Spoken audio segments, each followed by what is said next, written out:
Alright, so I wanted to do like kind of a recap of the geometry glossary because some of you had really good definitions as I'm reading through them, and then some of your definitions were a little shaky.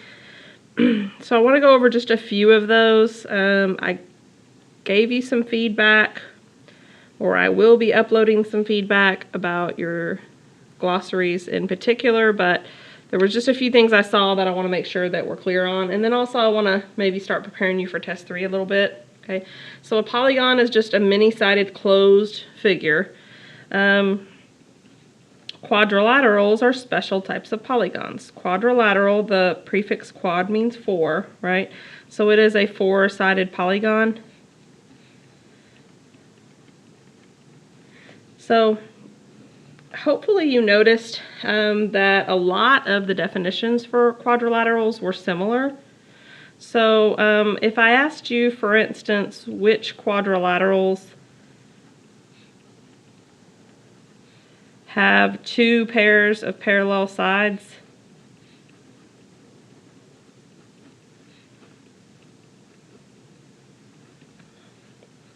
and I asked you to choose between parallelogram, or maybe not choose between, but tell me any and all answers that are true. A rhombus, a square, and a rectangle. Okay. Notice the definition of parallelogram is that there are 2 pairs of parallel sides, but actually that's true of a rhombus, a square, or a rectangle. So actually all of these are true.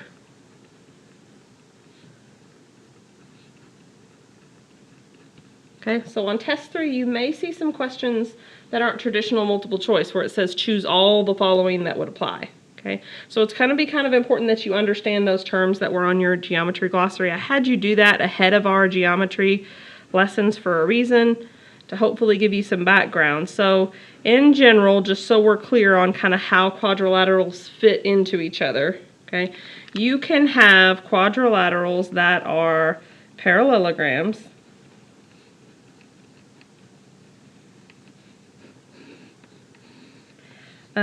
They can also be trapezoids. And frankly, they don't have to be either of these. They can be something else, just a weird 4-sided shape that doesn't seem to have a pattern. Okay. With the trapezoids, you can have a right trapezoid or just a traditional trapezoid. If you look back at your pattern blocks that I had you make back in week 1, the red shape is a traditional trapezoid. The brown shape is a right trapezoid. Okay. But then from parallelograms, you have more specifically, you can have shapes that are a rhombus, or a rectangle, or it could be neither one of these. Okay, there is technically an other here as well. Okay, so I'm going to write other here as well. In other words, it can just be a plain old parallelogram. But if you have something that is both a rectangle and a rhombus, then that's a square. So look back at your glossary when you can, but parallelograms, the qualifications are that it has to have 2 pairs of parallel sides. A rhombus will have 2 pairs of parallel sides plus all the sides will be equal. A rectangle will have 2 pairs of parallel sides plus 4 right angles, and so a square encompasses both of those qualities. It has 4 equal sides plus 4 right angles. Okay. So notice on this flow chart, which is kind of what this is called, notice at the top we start with shapes that are less specific. And as we travel down the flow chart, we are getting to more specific shapes. Okay, so you're going to have some questions on the test that I want to make sure you understand the content for, but also understand the wording that I'm going to be using. So there is a difference between saying this. Okay, a square is always a rectangle. Okay, the reason a square is always a rectangle is because the qualifications for it to be a square are it has to have 4 right angles and it has to have 4 sides congruent. And notice a rectangle has one of those things, right? So a square is always a rectangle, but it would not be the same thing to say that a rectangle is always a square. So we could say that a rectangle is sometimes a square, but not always. Think about it this way. You can say that a cat is an animal okay? But you can not say that every animal you encounter would necessarily be a cat, right? Okay, so we're talking about a more specific shape versus a less specific shape. So when you're trying to prove things are true or not, there is a term you need to be aware of called a counterexample. A counterexample is just one example that proves a statement.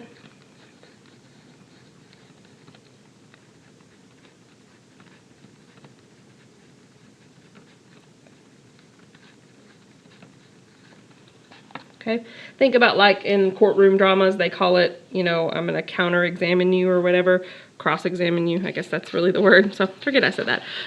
But anyway, it's just one example that proves that the statement is false. Okay, so you may see some true or false questions where I ask you to give me some explanation. So true or false, a rectangle is always a square. Now, we already determined that was false above, right? Notice all that I have to do to show that that is false is I would need to show a four-sided shape that was a rectangle but clearly not a square, right? So I'm going to show 4 right angles because I need to show 4 right angles to show that it's a rectangle. And I'm also going to show that it's 10 by 5 or something like that. I could pick any numbers I wanted, okay? But notice that this is not a square, right? So notice I showed this is a rectangle but not a square. So that one example, that one counter example showed that that's not a true statement always.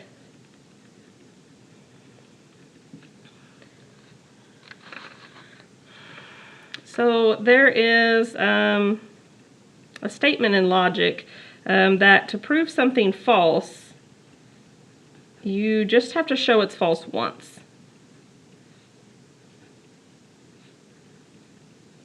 But to prove something's true, you have to show it's true always.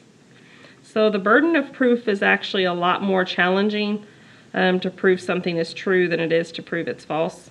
Okay, so if you show it's false one time, by the way, that's called a counterexample.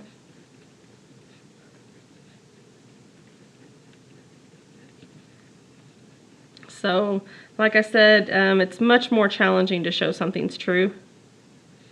So to show something's true, one example is not sufficient. You have to show that by definition or something like that, that it will always be true. So you have to show or explain why it's true all the time.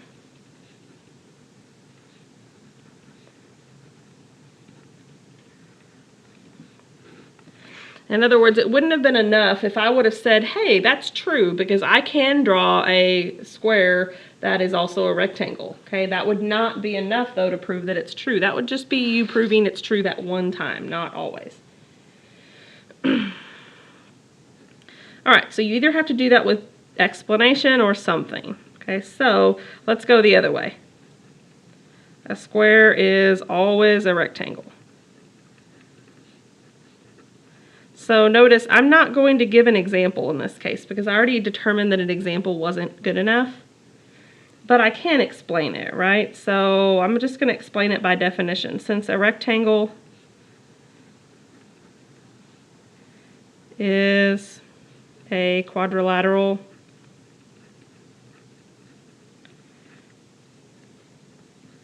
with 4 right angles, that's really the determining factor if it's a rectangle. And a square also has 4 right angles. Notice it wasn't really that important for me to mention that a square had equal sides, even though it does, because I'm not really trying to show that. I'm just trying to show that it's a rectangle, okay? If I were trying to show it was a rhombus, by the way, I would want to mention that it had 4 equal sides, because that's the qualifications of a rhombus. So while we're talking about rhombus, let's look at that. So true or false, a rhombus is always a square.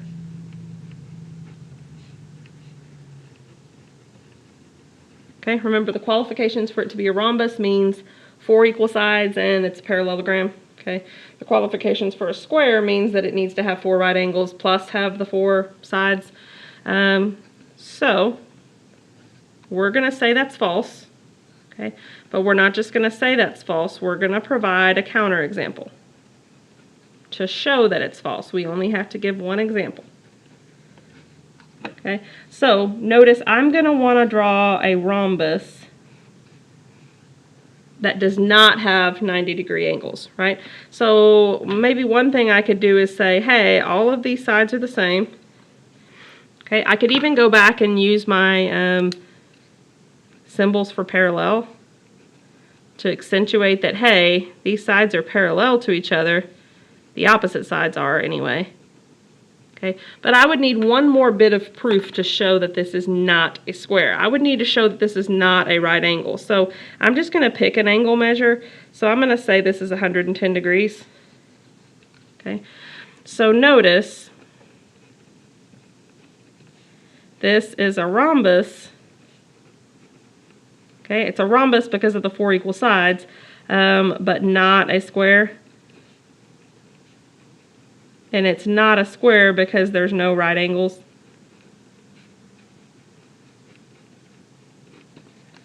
Okay, so if I'm really going to be clear about what I'm trying to do, then that was what I would need to say there.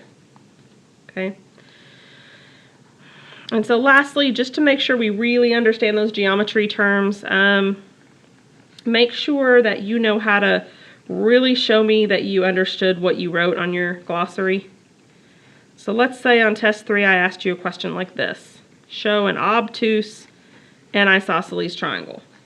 Okay, so you would need to draw a triangle that is clearly, not just the way you drew it, but with symbols or numbers or something, both obtuse and isosceles. Okay, so the first thing is you need to draw an obtuse triangle, so you need one of the angles to be quite wide.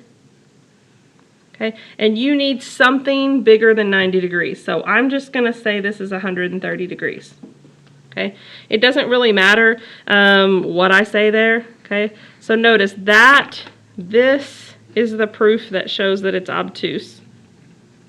Okay, so I'm going to check that off. I've shown that it's obtuse, but now I need to also show that it's isosceles. Okay, and so to show that it's isosceles, I need some measurements, right? So maybe I might say that this is 6 centimeters and this is 6 centimeters. Okay, notice here I've shown that it's isosceles, the fact that it has at least 2 sides congruent. Okay, so now I'm good to go. So notice I need both bits of information there. I need the angle to show that it's obtuse. I need the side measurements to show that there are at least 2 sides congruent. Okay. So just kind of be thinking about those kinds of things as you're kind of going through the process this week. Okay, this is really more probably to prepare you for test 3 than it is really to get you ready for the homework for this week, but it is important, so I wanted to include it in the lectures.